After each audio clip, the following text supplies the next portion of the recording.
So I got the call to be involved in this project sort of late March. I was very...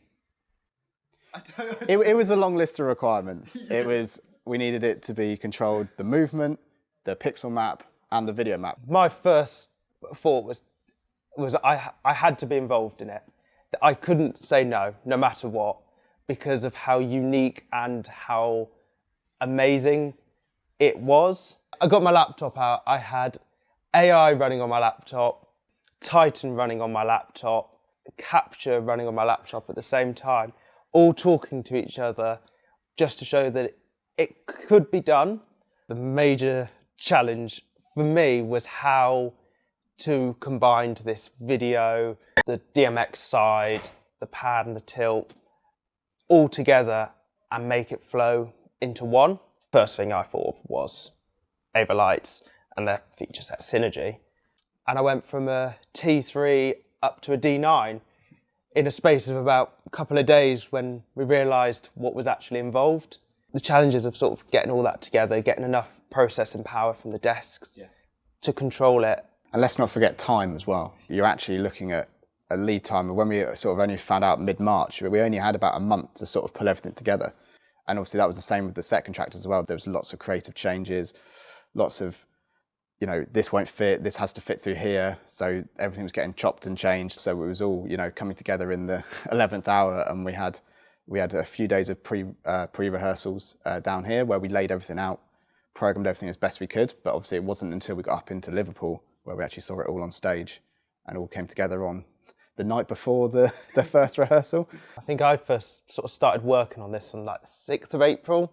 And the first time I came into Lightnish's warehouse to see the fixture, I think me and Nathan were sat up in the office getting hit by it several times because we didn't know where to stand. We spent the day just sort of trying to figure out what it can do. Because they can run DMX, they've got ArtNet, they've got ArtNet and DMX combined.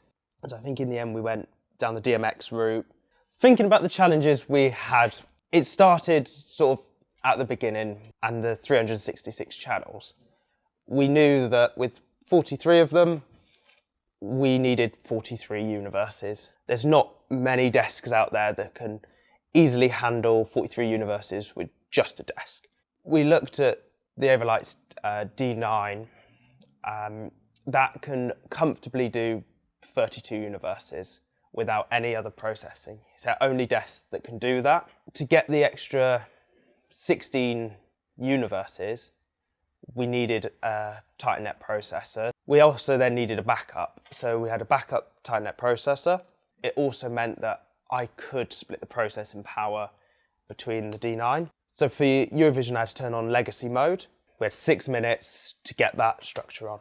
Legacy mode basically sent DMX values continuously to that. So as soon as I plugged in our first Luminex node, they came on straight away. Then we needed the video side. So there was 2 sides to this whole project. There was the video side and then the DMX side. The DMX side were the kinetic ones, and the video side were Lightnish's, the new static ones. There was 2 sides to that. So one needed a DVI or HDMI feed out of the AI server, and then the kinetic ones needed the NDI feed from AI into the D9, and that was the Synergy connection. And that was one of the most crucial parts to this whole project.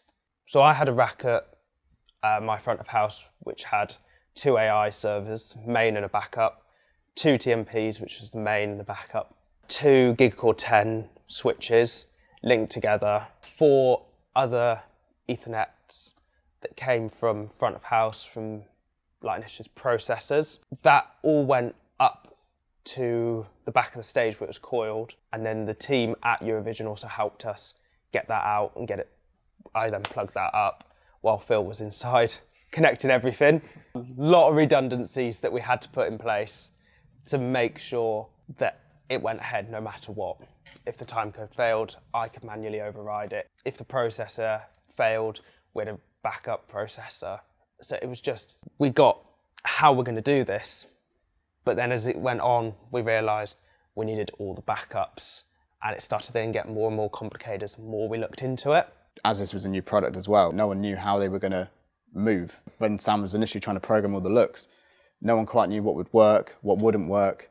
We set a few up, did some looks, and sent some videos over to Dan, and he was like, oh, I like that, don't like that. So there's a lot of back and forth with trying to get together a few palettes and a few focus points. It was all run via Qpilot, so all cameras, lighting, video, myself, we were all basically going off of the time code. So that made time coding it for me really easy with camera shots. But I also had to be aware that it had to look really good in the audience because everybody's going to have their phones out. And if they changed the camera shots as well, like they did, then it had to match perfectly. I could stand on stage and see it all, and I was very happy with it. But then on the camera, it didn't look right. So I had to sort of find the fine balance between, do I do it from the camera shot or the audience? And you find that fine balance in between. I think the beauty about using Avolites and using all the equipment is that it all came from the same manufacturer and it all interlinked like really well together, which I don't think we would have got if we tried to do it another way. Because it's a moving product, it was designing the content in a way where when it moves, it still works. So the template just had 43 of the 120 pixel kinetic ones, and then 77 of the 72 pixel pixel tubes.